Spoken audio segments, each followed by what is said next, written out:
Halo kultivator junior, selamat datang di dunia novel. Mari kita lanjutkan kultivasi Martial God Asura. Bab 6678 Para Penyelamat. Pada saat itu, 6 tetua faksi netral sekte penjara tersebut berubah pucat pasi karena ketakutan. Setelah dewa penjara menghilang, bayi penjara Chu Feng tampaknya telah menggantikan dewa penjara dan menjadi penguasa dunia ini. Alasan mengapa bayi penjara Chu Feng begitu tinggi mungkin karena ia bisa melihat mereka. Namun ada kemungkinan lain bahwa Chu Feng benar-benar telah menguasai alam suci sekte penjara ini dan memperoleh kekuatan untuk melakukan apapun yang dia inginkan. Dengan demikian, sangat wajar untuk menyimpulkan bahwa mereka benar. 6 tetua dari faksi netral itu dipenuhi dengan berbagai macam pikiran menghadapi pertanyaan Chu Feng. Mereka semua langsung ketakutan dan tidak ada yang berbicara. Setelah terdiam sejenak, Chang Li akhirnya berkata, "Itu kami." Kata-kata Chang Li sebenarnya adalah apa yang juga ingin dikatakan oleh 5 anggota netral lainnya. Mereka bisa saja menyangkalnya dan menyamarkan identitas mereka. Namun, rasa bangga mereka yang kuat membuat mereka tidak mungkin menyangkalnya. Awalnya saya mengira bahwa mengakuinya berarti kematian yang pasti. Yang mengejutkan mereka, tatapan dingin Chu Feng benar-benar lenyap setelah mereka mengakuinya. Aku tidak berniat untuk bermusuhan dengan sekte penjara, Baili Sukong itu sudah keterlaluan. Aku pernah mendengar bahwa ke-6 tetua dari faksi netral itu adalah orang-orang yang bijaksana, tetapi aku tidak pernah menyangka mereka akan membantu Baili Sukong menghadapiku hari ini. Namun, mengingat kesan baik saya sebelumnya terhadap senior Chang Li, saya akan memberi kalian kesempatan hari ini. Saya harap 6 penatua dapat mempertimbangkan dengan saksama apakah musuh kalian adalah saya, Chu Feng, atau Jie Tianran. Tapi ini adalah yang terakhir kalinya. Jika 6 penatua masih bersikeras berurusan denganku, Chu Feng pun tidak akan bersikap sopan. Begitu Chu Feng selesai berbicara, segala sesuatu di sekitarnya mulai berubah. Kesadaran ke-6 tetua netral itu kembali ke tubuh asal mereka. Semuanya sudah berakhir, mereka selamat. Namun pada saat ini, 6 tetua netral itu kembali menatap ke arah Chu Feng, dan hati mereka sekali lagi dipenuhi dengan gejolak yang hebat. Bayangan kekuatan dewa penjara mulai menghilang, bersamaan dengan kekuatan yang menyelimuti Chu Feng. Namun, Chu Feng sudah dikepung oleh pasukan sekte penjara. Sosok yang paling menginginkan Chu Feng adalah Baili Sukong.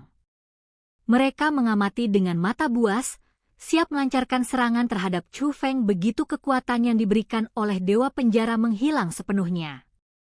Ini persis seperti rencana mereka, dan mereka pasti akan senang dengan hal itu sebelumnya. Namun saat ini, Chu Feng tidak bisa menenangkan pikirannya. Barusan, ekspresi percaya diri Chu Feng meyakinkan mereka tentang satu hal. Chu Feng sebenarnya bisa saja menghabisi mereka, tetapi dia memilih untuk membiarkan mereka pergi. Adapun alasannya, Chu Feng sendiri yang menjelaskannya. Hal ini membuat mereka merasa sangat bersalah, seolah-olah mereka adalah orang-orang yang jahat. Tuan-tuan, apapun yang Anda pikirkan, tapi Chu Feng sama sekali tidak boleh mati. Jika kakak-kakaknya tidak setuju denganku kalau begitu, sebaiknya kau kenalikan aku sekarang. Jika Baili Sukong benar-benar ingin mencelakai Chu Feng, aku pasti akan menghentikannya. Transmisi suara rahasia Chang Li sampai ke telinga 5 orang lainnya terlebih dahulu. Ya, Chu Feng tidak boleh mati. Sekalipun kita harus menangkapnya, kita harus menangkapnya hidup-hidup. Chu Feng bisa saja membunuh kita.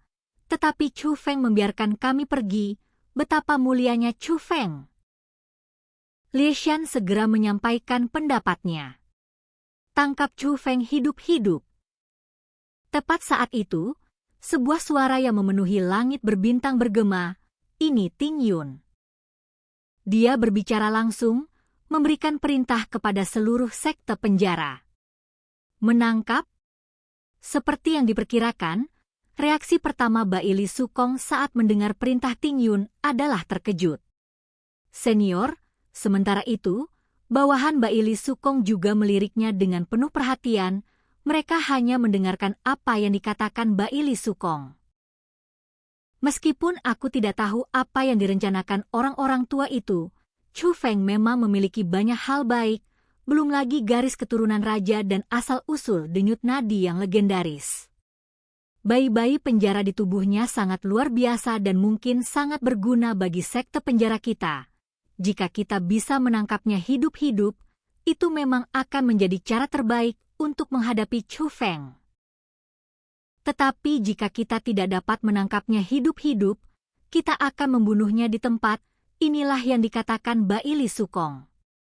Namun, yang tidak disadari Baili Sukong adalah begitu Ting Yun berbicara, keenam anggota netral tersebut telah mencapai kesepakatan. Mereka telah bersembunyi secara diam-diam dan mendekati arah Chu Feng. Mereka tidak akan bisa menghentikan Baili Sukong menyerang Chu Feng. Namun premisnya adalah Baili Sukong tidak bisa membunuh Chu Feng. Jika ada yang berani mencoba membunuh Chu Feng, maka mereka akan mengambil tindakan. Yang tidak diketahui oleh keenam pihak netral itu adalah bahwa Chu Feng hanya menggertak. Chu Feng mampu melihat mereka sepenuhnya karena dia baru saja melakukan kontak mata dengan bayi penjara. Karena bayi penjara cukup tinggi, dia secara alami memiliki bidang pandang yang lebih luas dan mampu melihat mereka. Gagasan bahwa mereka adalah 6 tetua faksi netral dari sekte penjara sepenuhnya merupakan dugaan pribadi Chu Feng. Adapun soal membiarkan mereka lolos begitu saja, itu bukan berarti Chu Feng bersikap lunak terhadap orang lain. Sebaliknya, Chu Feng hanya tidak memiliki kemampuan untuk melenyapkan mereka. Setelah kesadaran Chu Feng kembali ke tubuhnya, dia mendengar suara lelaki tua itu dan melihat reaksi orang-orang dari sekte penjara di sekitarnya. Dia menyadari bahwa gertakannya berhasil, dan itu pasti perintah dari para tetua yang netral. Sekalipun kita tidak bisa melarikan diri hari ini, setidaknya kita bisa menyelamatkan hidup kita. Namun Chu Feng tentu saja tidak akan tinggal diam dan menunggu kematiannya. Diam-diam dia mengeluarkan perisai roh surgawi, hadiah dari pemimpin klan-klan Ling. Diam-diam dia mendesaknya, tetapi perisai roh surgawi menolak. Melihat kekuatan yang diberikan oleh dewa penjara akan segera lenyap sepenuhnya, Chu Feng merasa ragu. Karena orang-orang dari sekte penjara tidak hanya menebar jaring langit dan bumi, tetapi juga menggunakan banyak metode dari para ahli spiritualis roh dunia. Dalam situasi ini, susunan teleportasi yang telah mereka siapkan sebelumnya telah terputus dan sama sekali tidak dapat digunakan. Dengan hanya Xiao Yu'er dan Fei, akan sulit untuk menghadapi mereka dalam keadaan normal. Namun setelah melihat kekejaman dan tekad yang tersembunyi di balik mata indah Xiao Yu'er, jantung Chu Feng berdebar kencang, dan dia segera berkata kepada Xiao Yu'er, kemudian berkata, Yu'er, perintah faksi netral akan dipatuhi, setidaknya sekte penjara tidak akan membunuh kita. Perisai roh surgawi di tanganku, meskipun belum dapat diaktifkan untuk saat ini, mungkin akan berhasil kapan saja, jadi jangan terlalu memaksakan diri. Alasan Chu Feng mengatakan hal ini kepada Xiao Yu'er adalah karena dia tahu Xiao Yu'er memiliki cara untuk mempertaruhkan nyawanya. Begitu mereka melepaskan teknik itu, bahkan Baili Sukong dan yang lainnya mungkin tidak akan mampu menghentikan mereka. Namun, harga yang harus dibayar bisa jadi adalah nyawa Xiao Yu'er itu. Bum bum bum. Namun, pada saat itu, raungan melengking terdengar dari kejauhan. Saat menoleh ke arah sumber suara, kobaran api merah darah berubah menjadi energi pedang, menyapu ke segala arah. Kemanapun energi pedang itu lewat, anggota sekte penjara yang tak terhitung jumlahnya langsung musnah. Energi pedang berwarna merah darah itu sama sekali berbeda dari bayi penjara dari sekte penjara. Energi itu tidak memancarkan energi jahat, melainkan sangat kuat, bahkan nyala api merah darah itu cukup indah. Apa itu? Saat Chu Feng melihat kobaran api merah menyala, dia teringat akan fenomena aneh yang telah menggemparkan seluruh dunia bela diri hari itu. Bunga teratai merah tua menutupi seluruh hamparan bintang. Itu Ziling. Sebelum Chu Feng sempat berbicara, suara Egi terdengar di telinganya. Dalam sekejap mata, energi pedang itu telah tiba di lokasi yang lebih dekat dari jarak yang sangat jauh. Pada saat ini, Chu Feng mampu melihat sosok di dalam energi pedang tersebut. Sosok itu juga diselimuti api merah darah, tetapi Chu Feng masih bisa melihatnya dengan jelas. Itu adalah seorang wanita, wajahnya sangat cantik, tetapi dipenuhi dengan rasa dingin, dan matanya dipenuhi dengan niat membunuh. Orang ini memang benar-benar Ziling. Dan kultivasi kita pun berakhir. Mari kita lanjutkan kultivasi Martial God Asura berikutnya di dunia novel.